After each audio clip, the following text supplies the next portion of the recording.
Welcome. We are the First Unitarian Church, the Unitarian Universalist Church of Middleboro. My name is Deanne Bonner, and I'm a member of this congregation. Before we start our service, we need to make an acknowledgement that the land on which we are gathering belonged to the Wampanoag peoples. And that land was taken from them both by force and by deceit. An example of the deceit is paying 16 shillings for enormous tracts of land, and it's known as the 16 shilling purchase. I want to do a little housekeeping before we go further, and for those of you who don't know, the bathrooms are over here to your right. There's an exit in the door that you came in, or there's an exit through that door and up the stairs and out onto Nickerson Avenue. I also want to I want to recognize the team that has come together to produce this morning's service, and also the witness walk that's outside. I hope you had an opportunity to see it while you were coming in, because I understand it's supposed to start raining pretty hard in a few minutes, so that we may not get a chance to see it. At the end of the service, if we're not able to go out and look at it personally, then Bill will be reading a list of the names of the people who are out there. You've come early on a gray Sunday morning to hear about a very important subject of domestic violence. This subject is too often ignored, pushed aside, or minimized, trivialized. The information that you hear this morning may be troubling. As you listen to the information, remember that there are things that all of us can do. And at the end of this service, we will talk about some of the opportunities for us to do something about that and to make a difference. We're so glad that you're here. Some of you have come from a distance to be here. Some of you are watching this at home, and some of you came from nearby. We welcome you all. And now we will light the chalice.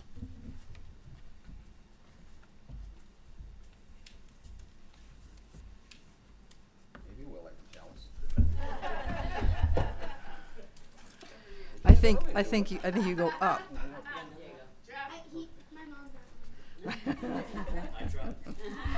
He's got it. And now remember, in the spirit of life and love, we bring light to our chalice. In the spirit of love.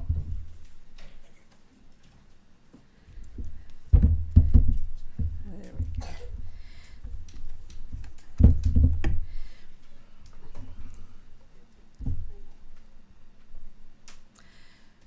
Hi, I am Dodie Adkins Perry, another member of the team that took Sarah up on her interest in doing something like this and have run with it. First, before I introduce Sarah, I want to read excerpts from a very long poem by Robin Morgan. She wrote it in 1968, but it is still relevant today. Dear Jane, it's funny, it's called Letter to a Sister Underground. Dear Jane, it's funny now to write like this, a letter I don't even dare shape like one, not that you'll probably ever read it, which may be the reason it can now be written. Sprawled in a prosy poem, unlike the poems you often ask to see, but which I somehow never brought around. Well, it's a poem or non-poem, because I don't write what I once called poems anymore. Instead, I write, or try to, between actions, which hardly leaves much time, but that's okay. Things about women, my sisters and myself, in the hope that some small tickling insight from the page, which is the one place I don't lie, ignites a fuse of righteous bitterness in a woman, my sister or myself, that can flash into an action no one, least of all me, could have foreseen erupting. Our smiles and glances, the ways we walk, sit, laugh, the games we must play with men, and even, oh my ancient mother God, the games we must play among ourselves. These are the ways we pass unnoticed by the conquerors. They're always watching, invisibly electroded in our brains, to be certain we implode our rage against each other and not exploded against them. Each time social change broke across men, we called out, only to get back each time a reply: rape, beatings, murder, desertion, ridicule, or loving concern that, in essence, women should be seen and not heard. At last, when the man has all but destroyed our species, our sister Earth, our children that we made in our own holy bodies, at last we are beginning to be shrill as banshees and to act. How to close such a message? I miss you. We are all as well as can be expected. Hope you are fine and having a wonderful time. Don't send a picture postcard when you can. Stay hidden. Come back to us. We'll join you. Don't accept rides from strange men. And remember that all men are strange as hell. Think of us sometimes, my sister. Forget us, my friend. Watch for me when you look in the mirror. I see you all the time. Take care of ourselves. See you soon. And now, it is my great honor to introduce Sarah, who has survived more abuse and terror than anyone should ever have to. I am grateful that she has survived to be with us today to share her wisdom and her commitment to helping other survivors. She continues to be at risk, but that doesn't stop her. She was on Governor Baker's Council for Domestic Abuse. She testifies before the Joint Judiciary Committee to support every bill that could make women and children safer from domestic violence. She is tireless in her commitment to this cause, and I am proud to call her my friend.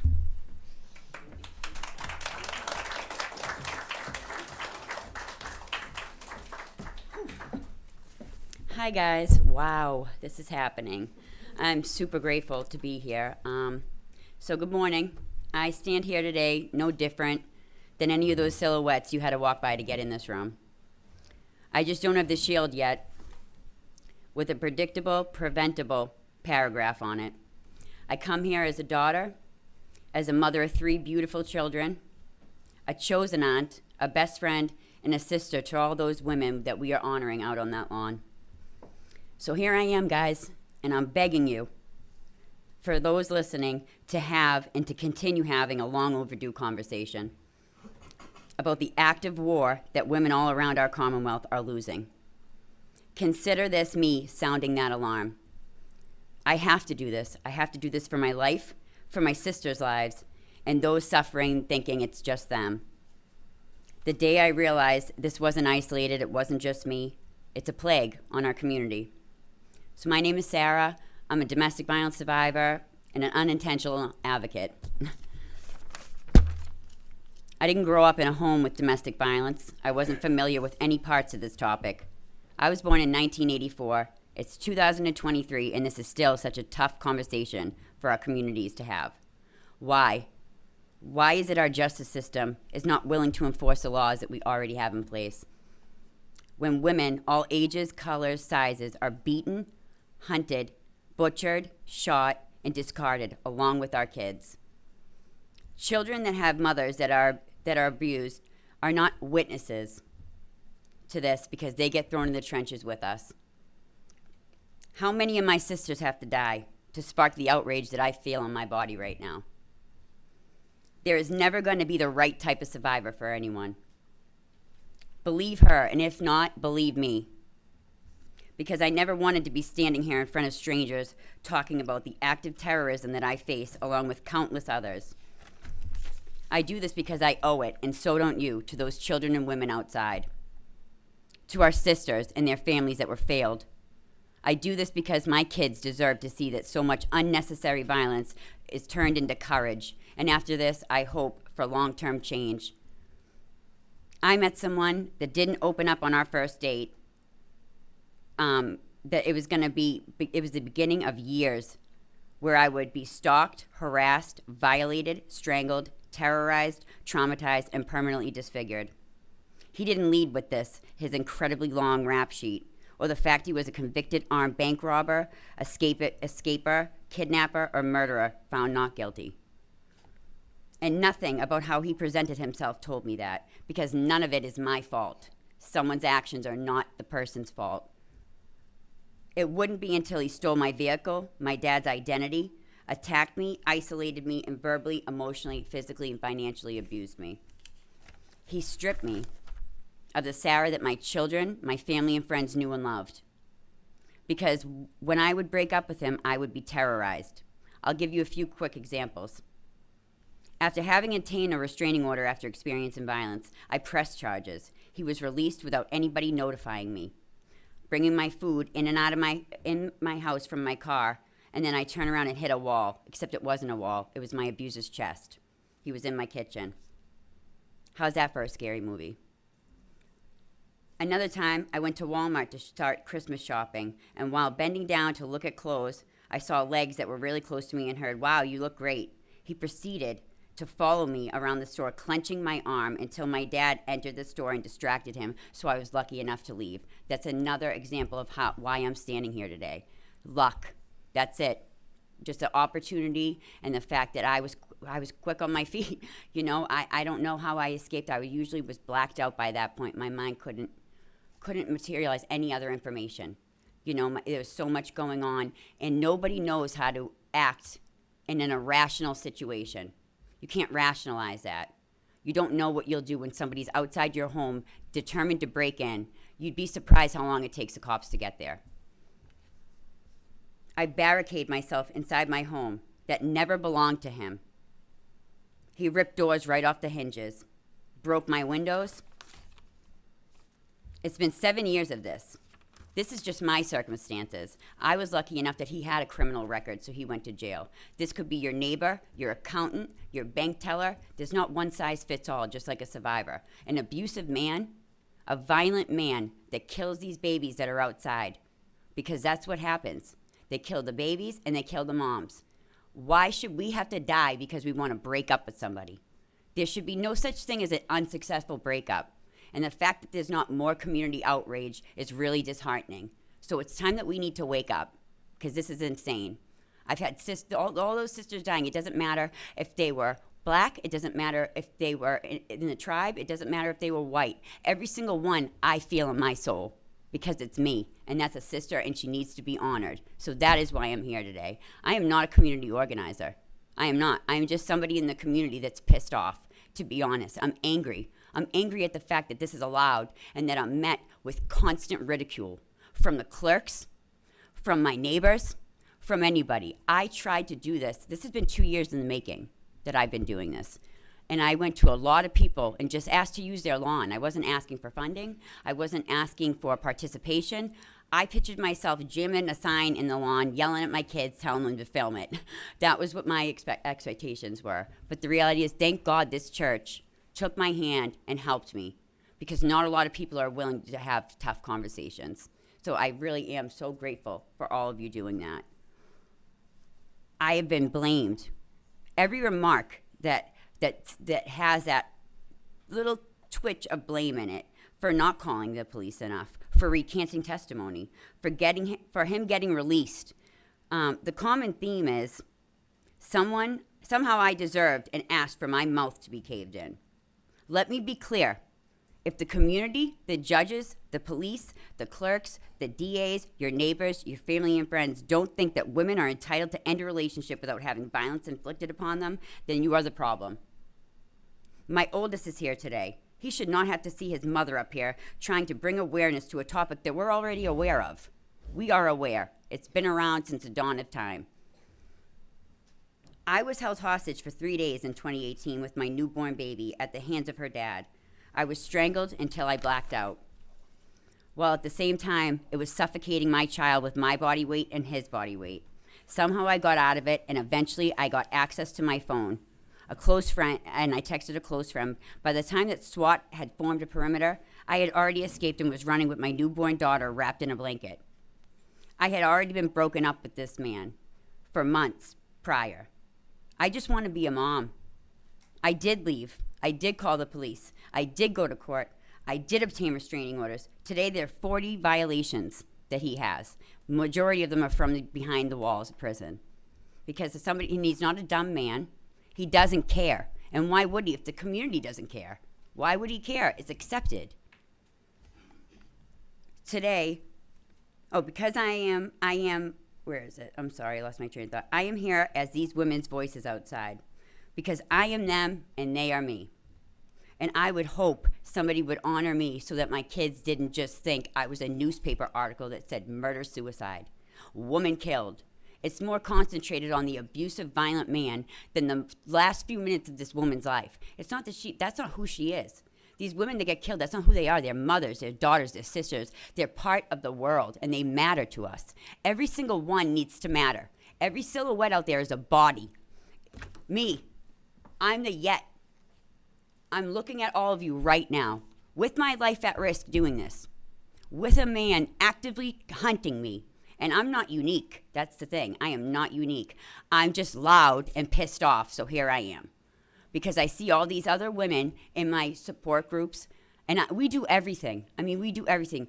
50% of women, after they leave with their children, experience homelessness. And I am part of that. I experienced it with a newborn baby. The reality is like, when someone's hunting you, if you don't have the community to help you, if they're not aware of this, if they don't know how to react to it, then what can we do? We die. That's what we do. And it's predictable and preventable, and it has been for a long time. You know, I feel like a lot of women will get press maybe one article, maybe two. It depends on how bad the situation is. But these women in the tribes, they get barely any recognition, which is disgusting. Because for me, they're the same. I don't care what color you are. I don't care. It doesn't matter. You're a human, and I see you, and I care about you. So if you're in this room and you're a survivor, know I love you, and I'm fighting for you, and I pray that you can stand up next to me. You're not loud, no problem. I got it. Got it covered. I'm loud enough for all of us. Because I should be dead, and thank God that I've survived. I'm up here to show my sisters we can do this. Grab my hand. These women will be honored by us, the women at war, because that's what this is today. We are at war. And I don't think it's said enough. I really don't think it's said enough that I left, I did everything that I was supposed to do. I did everything that the law told me to do. I did everything, and for me, I don't mind when the police show up. Some people have a bad response to them. They show up. I don't care what their attitude is. They're there. And regardless, I don't care what they say. They're between me and somebody trying to kill me. Just put yourself in that shoes. They don't have to have this criminal record. I have met these guys that they could look like any of you. They look like any of you. You would have no idea. They're great guys. Probably go have a beer with them, right? They terrorize their wives because it's not all physical. It really isn't. It's more about control. It's about control and losing that control when we decide to leave. Why am I not allowed to break up with somebody? Imagine breaking up with your high school girlfriend and her not allowing you to do so. And we're not talking about lingering. We're talking about GPS on my phone. We're talking about beating up people around me. We're talking about my children, older children, having to be relocated because my home isn't safe. And how can I keep them safe if I can't keep myself safe? I'm a mom. I'm supposed to have my kids. I love my kids. We leave them. Guess what? The abusers go to probate court, and they take our children that way too. And people think that that's unheard of. It's not. It's not. I know all these moms that, do not have their kids.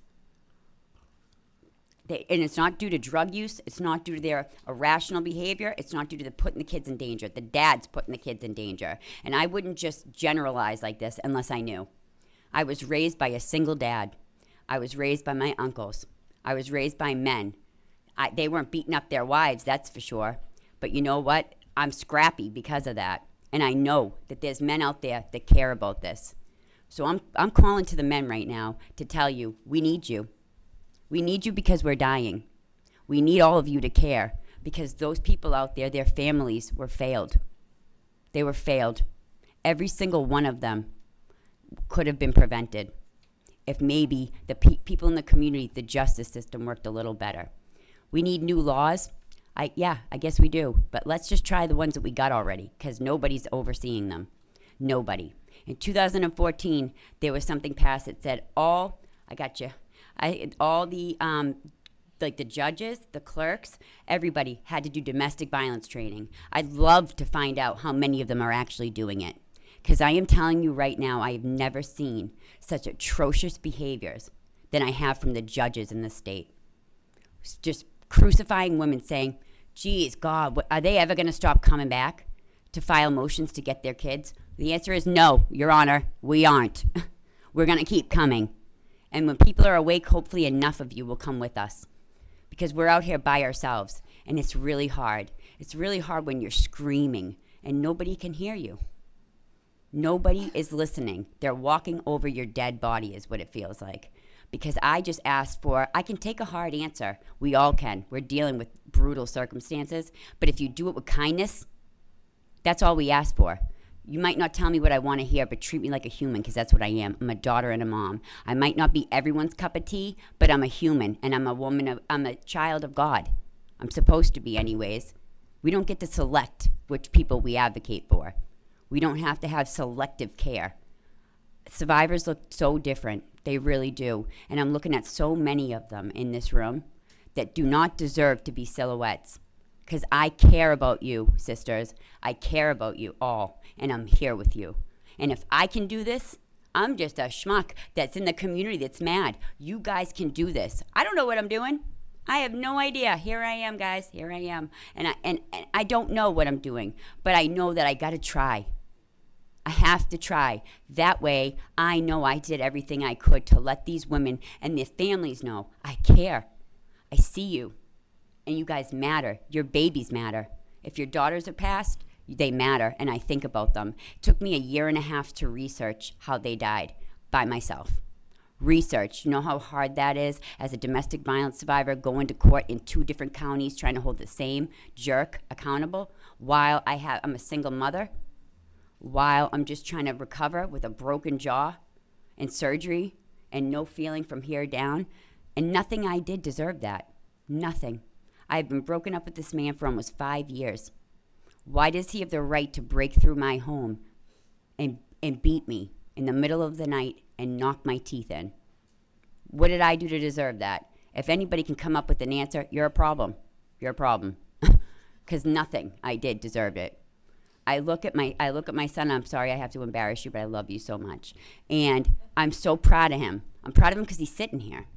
His earbuds are out. That's a plus, you know? He's listening. And everybody at home, like, I care about you. And every single one matters. We do not get suffocated with kisses. We get lit on fire and terrorized and hacked with an axe. We get buried in shallow graves, and I'm sorry that this is so disturbing. We got to talk about it. Get over it. It's my life. You guys got to deal with it at this point, just for the last 2 minutes of my conversation. But it's not going to go away. So we can all leave and go home, and you guys might have good lives, but don't take your safety for granted at home. Because when you take your shoes off and you get in bed and you're all comfortable, I'm barricading every single window, nailing my window shut, not being able to go outside and enjoy the air with my daughter without mace and a knife on me because I'm so terrified that he's going to send somebody after me. I don't deserve this. I'm somebody's daughter. I'm somebody's mother. I'm somebody's chosen aunt. I'm somebody's friend. And I'm a survivor. I don't want to be. I don't want to be here. Who wants to be here? Women aren't tripping over themselves to get up here and claim domestic violence. It's not like something that's cool. It's horrible. It's embarrassing. And I'm opening myself up to the community, praying that you guys care. This is me opening in that dialogue. Please, let's have this long overdue conversation. Because when we don't, outside is what happens. Those women happen. That's our reality. Our our kids die.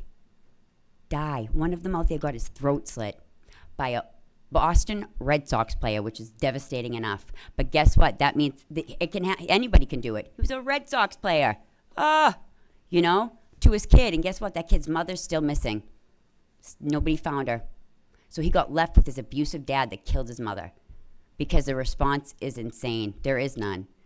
And the only way the adequate response is going to happen is with community outrage. That's it. So I'm telling you, don't wait till this touches your life to care. Don't wait till your daughter's killed to care. It's not always somebody that we know. It could be a stranger. Because it's a war on women. It's time for us to stand up, hold our hands, because we don't want to die. I don't want to die. I've had a survivor come to me and ask, how do I get life insurance? Because she knew her ex was coming. And she knew to come to me because I had it, accidental death insurance, homicides covered. I'm 38 years old. I shouldn't have a high-risk homicide advocate, but I do. I shouldn't have 4 other advocates, but I do. I shouldn't have these danger risk assessments and be told, you're at a high risk to be killed. End of conversation, no solution. Because the women that work in the domestic violence field, they're so busy with crisis management, overflowing. There's not enough. There's not enough funding. There's not enough caring. It's just to the side that we celebrate on October. But it happens all year. There's no special days they choose to kill us. It's whenever they feel like it. It's whenever they lose control. And the worst thing for an abuser is to be outed. So sorry, but this is the reality. And I just feel like if I'm not standing here, if not me, then who? Who's going to do it? They're all busy. It's just me here. Your average, Joe Schmo. I'm just a knucklehead on the street, guys. I just want somebody to care. I just want you guys to care. Because women are being killed at every age, by their sons. And maybe if this had been a conversation, open conversation for however many years, their sons would have certain advantages. But instead, there's no education on this. We're not teaching this in schools. And guess what? These kids that have anger issues for whatever reason end up turning into this. I'm not saying, all I'm saying is what I care about is those women out there that could have been helped. They could have been. And I take that to heart. Every single one of them is me. I just took a picture in front of the silhouettes. I look just like them. My dress matches except for my orange high heels because my 4-year-old hid my black ones and won't tell me where they were so they don't match, so don't judge me. But I care, guys, and I really hope that long-term change comes from this because if it doesn't, I could be dead. That could be the death of me, could be the death of my sisters. My kids, they need to mourn me? No, that's ridiculous. So I'm making you all aware. Now it's on you. What are you guys going to do? There's legislation, House Bill S1098, which makes cutting off a GPS a 2-year mandatory felony. My ex, who's a convicted escape, shackles and handcuffs, apparently is eligible. They trust him with a bracelet. So, and he was in prison transport when he was escaped from, he was about to go to 4 years in Shirley Max for kidnapping. So that's fun. And he's out there in the community. He could date your daughters. Do not put it past them. These guys are charming and insidious, and this is what happens. So if you contact your state legislator, I have printouts over there. I went and got emails and all the surrounding areas, your state reps. I harassed mine, and I'm sorry for that, kind of, but not really, because we got to do something. I didn't know we could even reach out to these people, because that was never told to me, that you can do something. I was Zooming with Senator Pacheco. Didn't even know who he was. Great, let's do it. Had no idea, but this is what we can do. Start making noise, because I was told by a senator, we don't hear enough of you. We don't hear these stories. You don't hear these stories because we're in hiding or we're dead. That's why. Because women's voices are so broken until they don't matter in the court system, in the community. Why would we stand up? It's hard. It's hard standing up here. But I have to do it. I have to do it because I don't want any of these women to die. I don't want to die. I went public so that if I did, at least my name was on the record so my kids would see something. I really, really hope you guys internalize this and you guys make a change because it could cost a woman her life or you could save someone's life. And I appreciate everybody that gave me this opportunity to speak. I want to say thank you. I got a little list here. I got my girl in Scotland watching stream, and Nina, I want to say thank you to her first before I forget. And also a friend in the female union, Kay, in Oklahoma, as well as Teddy that's helped me, Selena that's helped me, the Women's Center that's helped me and saved my life on a daily basis. I want to say thank you. I have them written down here somewhere, guys. I don't know where. This is wild. Here they are. I want to say thank you to Natasha. I want to say thank you to the community for listening to me. Of course, my kids and the church, these amazing, amazing people that may not have even, they didn't know who I was. They're like, who are you? I'm like, I'm just here. Can I use your lawn? You know? And they worked it out with me. They worked it out, and it came out better than I ever imagined because the community held my hand and guided me through this. Jody was my main contact person. She's a saint, this lady. And I'm telling you, you guys matter to me, and I appreciate it more than you can imagine for giving me the opportunity to honor these women. I really do. I don't have, we're going to read the list of their names, right? Not me, at the end. Okay, so I just want to say thank you so much for giving me this opportunity, and I hope change comes from this. So thank you so much.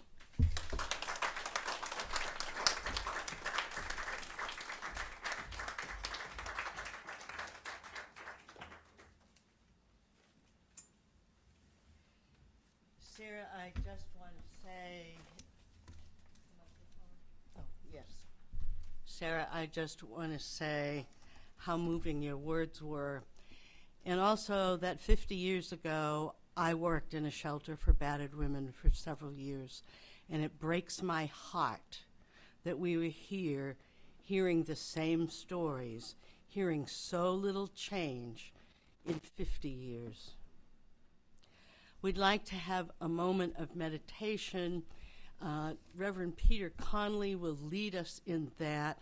On your programs, it says that Bob Waterman will be doing that, but his dad died last night, and so keep that also in mind in the meditation.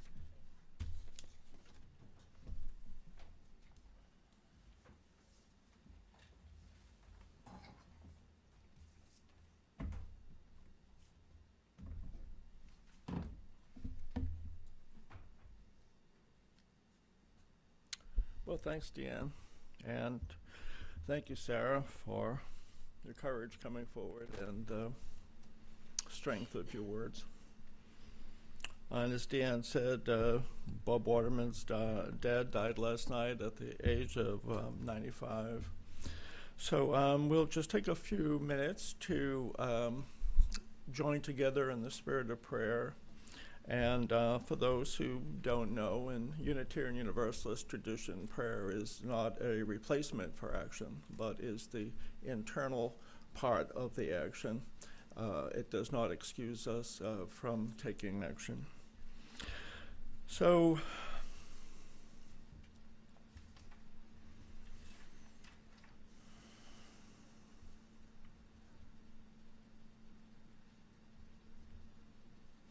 God of grace and light, we give thanks for this day and for the blessings of this day and for this opportunity to be together, to learn some hard truths, and to hold those truths close to us and to commit ourselves to action. We hold in our hearts our friend Bob Waterman and his family as they come to terms with the death of the patriarch of the family at the age of 95. We know that this will be a hard transition for them, and we hold them in our hearts. And we hold in our hearts all of those who have suffered from the abuse we've heard about today. And we remember, too, the children who have survived and who live with trauma and who will have to struggle with this trauma as their lives go forward. And we hold in our hearts those who have been victimized, those who have survived, and those who have not survived, unfortunately. So let us come together in a sense of prayer and in a sense of action as we move forward from this place and into the rest of our service. And let us sit now for a few moments of silence as we contemplate these words.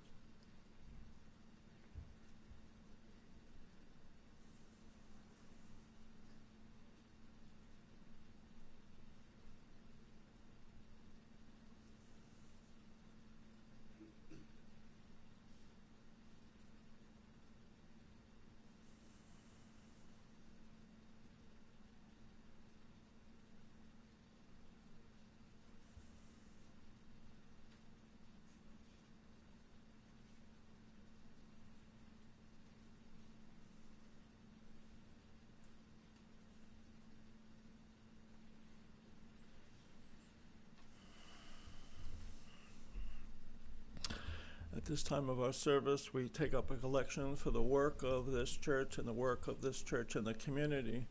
And each month we donate the cash and the plate to a local charity. And this month it was the Sacred Heart Food Pantry, which serves, yes? It's not the Sacred Heart Food Pantry? Not today. Not today. Oh, that's right. Thank you. Today the Could you go to Come the up to mic? Sorry, I didn't get a chance to tell you that.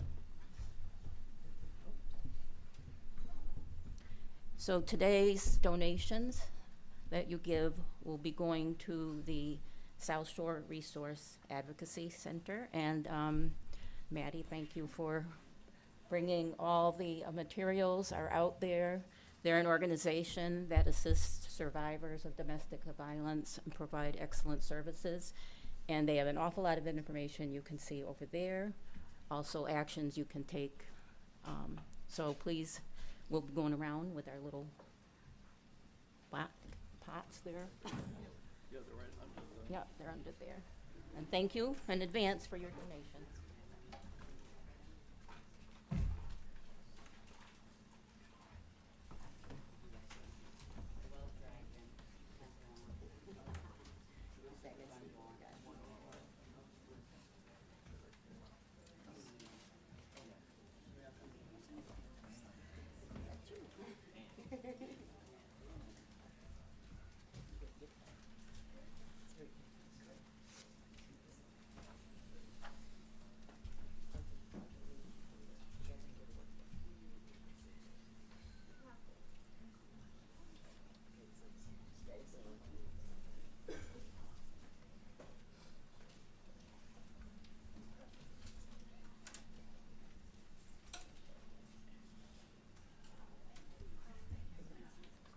I'll introduce you.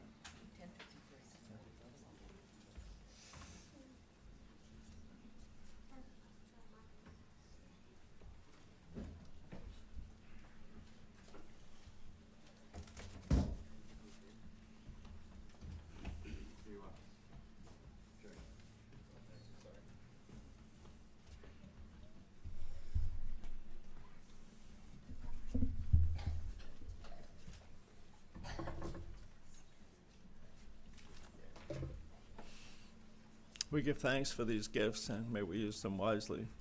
Our hymn today is number 1053 in the hymn supplement, How Could Anyone? Please stand as you will.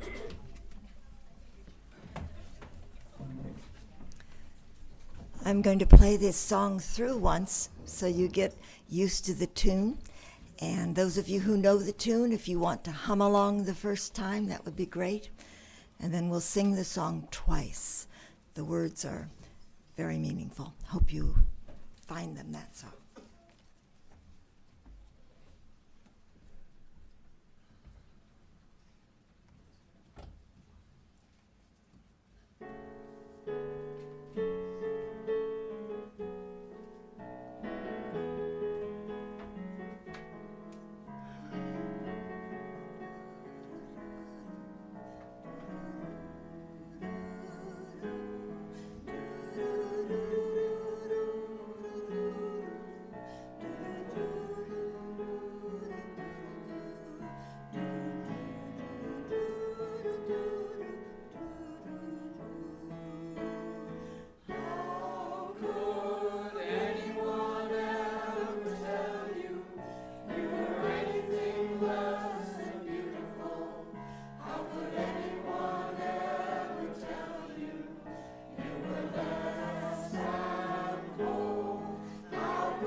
three things about these silhouettes.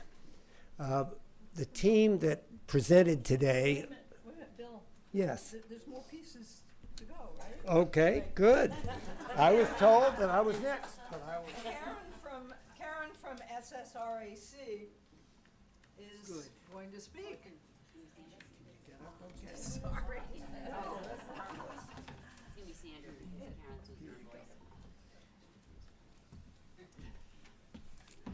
So I am speaking for Karen. She has lost her voice.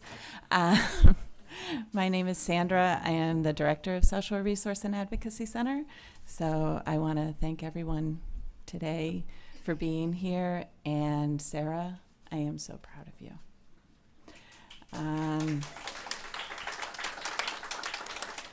Sarah is an example of what happens when you believe a victim. And Sarah is what happens if we don't have judgment. And the piece that I was asked to fill in for is, what can you do? And there are a few things that as people we can do. The first and foremost is that as a community, as a society, and really as a human being, is believe. Ask yourself, why would a victim lie? Because in my experience of domestic violence, and I've been doing this for 32 years, is that victims don't lie. Abusers do. It works for them to lie. It's how they abuse, and it's how it keeps on going. And it's how, as a society, we continue to allow victims to be victimized, and how we continue to allow victims to die. That every time we question a victim, and every time we listen and believe the abuser, we are saying to a victim, you do not matter, your words don't matter, and your truth and veracity are not real. I'm begging you, as a human being, the next time you hear a victim say, I am abused, believe their words. It's one of the hardest things you can do as a victim, is to say, I am abused.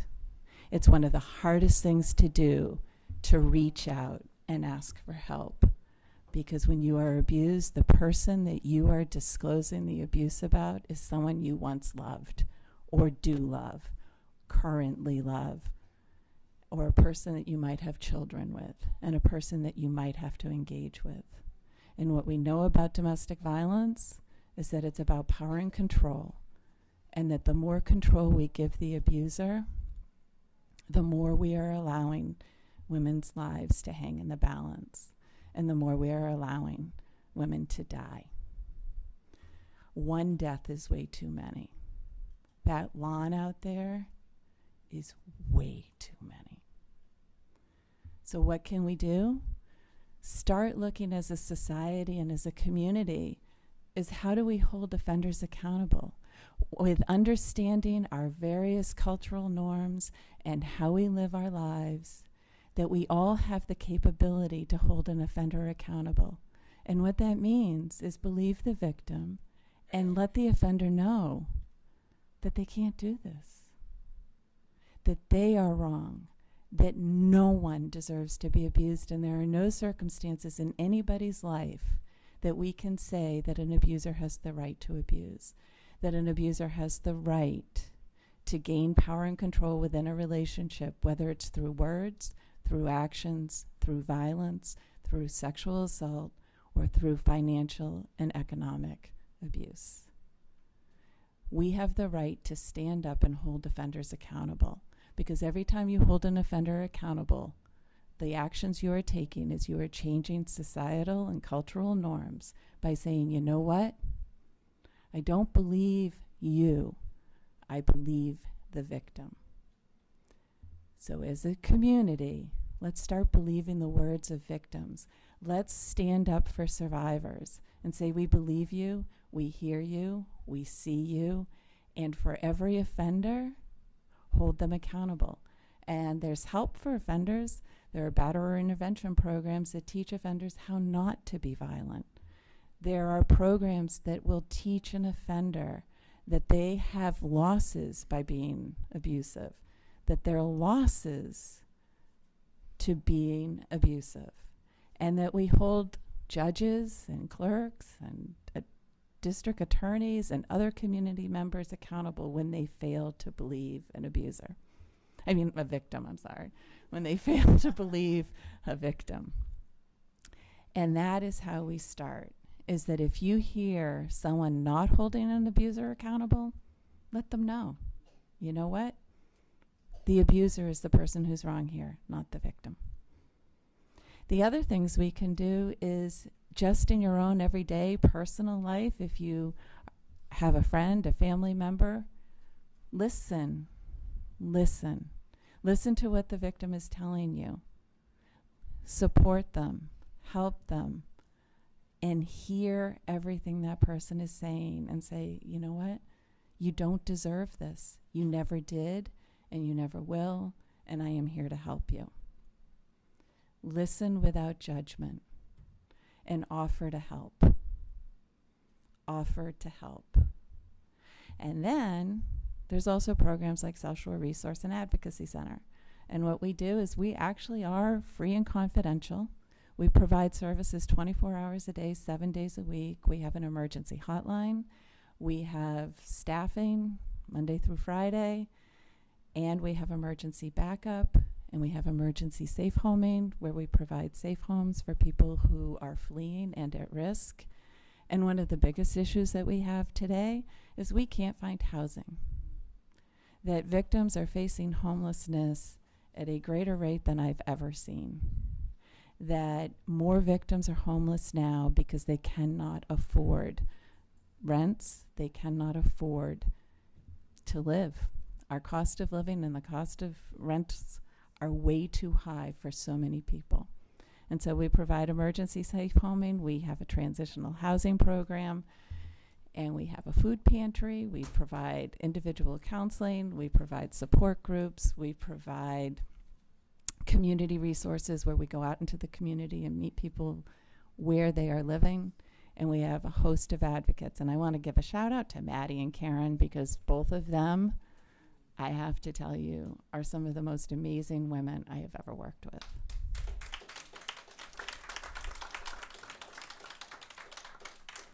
As the director, I couldn't ask for a greater staff.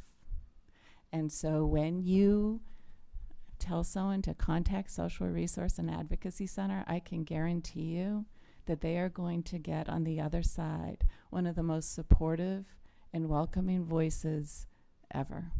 That we honor our free and confidential. We do not disclose who has sought services from us, and we believe in meeting the person where they're at. It's sort of like we sent our kids to Montessori school. I often feel as though when working with somebody that we follow the same model, that we follow the lead of the individual we're working with, because as everybody sitting here, we're all individuals. We all have varying strengths, challenges, experiences, loves, dislikes. We are human beings. And the services that we provide at South Shore honor the individual, honor the human being. And that's how we provide our services. And I can tell you, Karen and Maddie do that daily.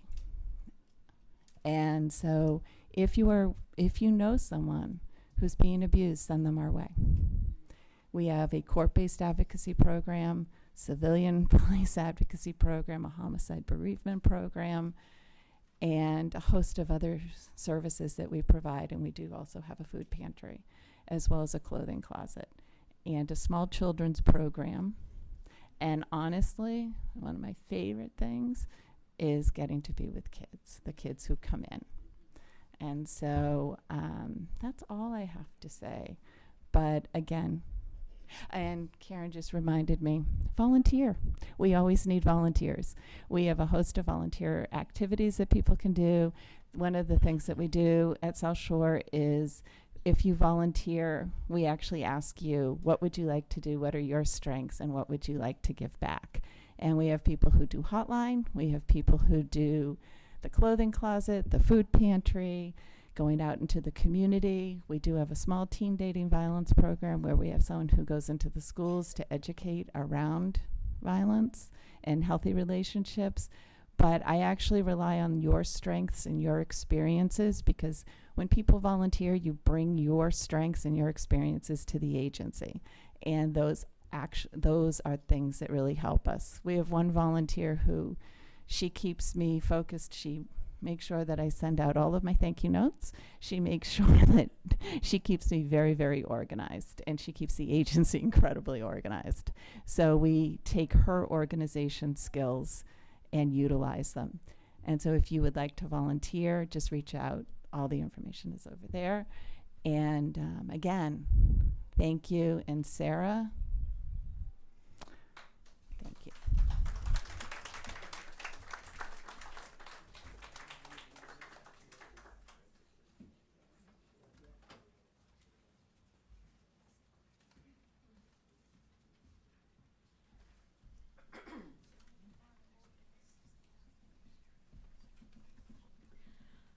Hello, my name is Lois Aldrich, and I'm a member of this church. And I first want to say thank you very much, Sarah, for your words. Very moving, very disturbing, but I think very important to hear. And I just want to say thank you, too, for giving this church the opportunity to be part of domestic awareness and helping educate people. We're very honored to do so. So thank you very much. And thank you, SSRAC, for being our partners in this effort. You've been wonderful. And here I'm just going to give a reading today that I chose. It is excerpts from a poem which was written in October 2015 and is a series of reflections assembled by a woman named Caroline Brown, who worked in an organization in the state of Washington called Fire Steel, which holds an annual Week Without Violence celebration during the month of October, which is Domestic Violence Awareness Month. Fire Steel is a network of Washington, the state of Washington, YWCAs who believe in the connection between homelessness and domestic violence. And they are committed to ending homelessness through innovative advocacy. Fire Steel had asked YWCA staff, clients, residents, and visitors to respond to 3 questions about domestic violence in their community. One is, what does a domestic violence survivor look like? Why do we still tolerate domestic violence? And what would a world without domestic violence look like? Their responses were assembled in a poem that they entitled the YWCA Week Without Violence Community Poem. And here are some excerpts. She can look like anyone, disoriented, lost, beaten down physically, mentally, spiritually, emotionally, probably thinking it was her fault, thinking what is wrong with me. Me, women, no visual to violence, women of all ages, women of all backgrounds. One woman beaten up and thrown out her kitchen window. You will never know these stories unless you listen. She can look like anyone. People close their eyes. They act like they can't see, but it's there. People close their eyes. They tolerate it, but we should not. People close their eyes, lack of understanding, fear of the unknown, like the justice system, blind to what it sees. Blaming the victims. Stop. It's up to all of us to call it out. It's up to all of us to support survivors, to take action, to lend helping hands, to support, to escape. Freedom. It wouldn't look much different. Only those behind closed doors would see the change and who would believe them. Freedom, I hope it can change. It wouldn't look pretty, but survivors would be free. There could be love, respect, peace, and opportunity to thrive. Faces of peace, faces of happiness, faces of love would look more peaceful than the world we have now. Thank you, and thank you all for coming today.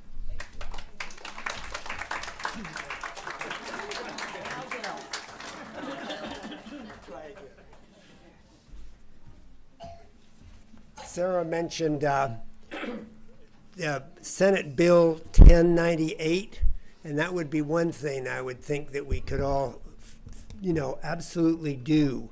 When you go out, you'll notice there's a 3-sheet print up about the bill, and if we can, it'd be something concrete we could do. Contact your representative and your senators, which would hold people and actually change a law. It's hard to believe, in the state of Massachusetts that there's no penalty for taking off a bracelet. Makes absolutely no sense. And so that would be something we could concretely do, every one of us, going out from here.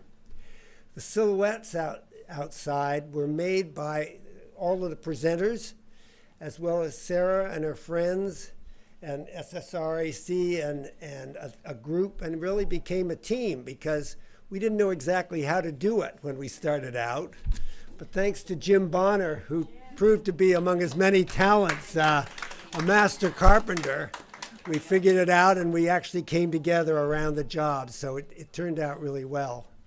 The other thing I would say is I hope you'll take the time to walk and look at the silhouettes as you go out, because there's a history about each one there. I guess maybe we have some coffee here. We decided not to have it outside because of the rain, but we hope you'll stay and share some and have a chance to talk with all of us. But it would really be more appropriate, Sarah, if you wanted to read the names of the people, because I think it's very powerful, and perhaps we can just have another moment of silence afterwards in their memory. Forgive me if I don't pronounce them all right. I just want to say everybody's name on this list, and then I really want to take a moment to honor them, take a moment of silence. Crystal Perry, Jalasia Finkley and her unborn baby, Julie Minogue, Turkisha Boykins, Kiana Barros, Yahira Suarez, Jillian Rosado, Marielle Ramos de los Santos, Ann Walsh, Jessica Goodrich, Sarah Emmerich, Amber Carpenter, Veronica Gonzalez Rosa, Amber Buckner, Layla Patricia Duarte de Luz, and unborn baby, I'm so sorry if I just ruined that name, Linda Robinson and her son Sebastian Robinson, Sarah Scott and her unborn baby, Jacob DeZau Jr., Margarita Moorhead, Valerie Oakham, Nahima, how do you say the last name? Zapita? Would that be it? Jacenia Simmons, Nancy Ullman, Dante Hazard, who, by the way, the mother Lisa Hazard is still missing, Jana Abramowitz, Mary Anderson, I can't read that, Desiree Lopez, Nian Pierre de Silva, Aline de Lima Ferreira de Castro, Jasmine Burrell, Barbara Hovey-Nova, Nicole Hughes, Ariella Bell, Francesca Kelly, Tatiana Alvarez, was that her last name? And anybody else I forgot, I'm sorry, that's not on this list. I just want to have a moment of silence and honor those that are out on that lawn, unfortunately, that don't get remembered as much as they should. So let's just take a moment of silence.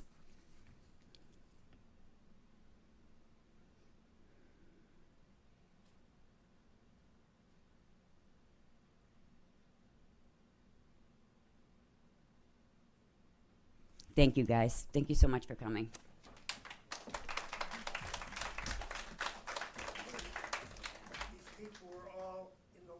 here. Yeah, with the year and a exception of half.